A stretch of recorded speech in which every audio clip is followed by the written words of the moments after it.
নমস্কাৰ বন্ধু বান্ধৱীসকল, আমি আজি এটা নতুন ৰেচিপি বনাই চালোঁ। এই ৰেচিপিটোত লাগে মুগ দাল 100 গ্ৰাম, ৰঙালাও 10-12 পিচ, পিঁয়াজ এটা, জলকীয়া দুটা, তেজপাতা দুটা, বিলাহী এটা, শুকান জলকীয়া দুটা, পাঁচফোৰণ 1 চামুচ, হালধি 1 চামুচ, নিমখ সোৱাদ অনুসাৰে। কেৰাহীটো পাতিলোঁ, পাতি অকণমান তেল দি দিলোঁ। তাত তেলত অকণমান হিঙো দিব লাগে।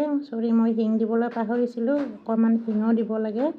তাৰপিছত শুকান জলকীয়া, পাঁচফোৰণ দি লৰাই থাকিলোঁ। এইটো ৰেচিপি মই মাজে সময়ে বনাই থাকোঁ। বহুত ভাল লাগে, আমাৰ ল'ৰা ছোৱালীকেইটাই খাই বৰ ভাল পায়। তাত যিমানখিনি সামগ্ৰী আছিল মই গোটেইখিনি দি দিলোঁ। দি কেনে এইখিনি অকণমান লৰাই দিলোঁ। দি আপোনালোকে যদি ভাল পায় এবাৰ ট্ৰাই কৰি খাই চাব পাৰে।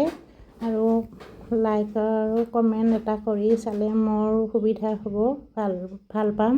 তাৰপিছত আপুনি 2 গিলাচ 3 গিলাচমান পানী দি ডালটো যিখিনি সিজিবৰ কাৰণে ডালটোত পানী লাগে সেইখিনি দি দিব। সিজা নিচিনা হ'লে গাঢ়া হৈ গ'লে আপুনি থৈ দিব পাৰে।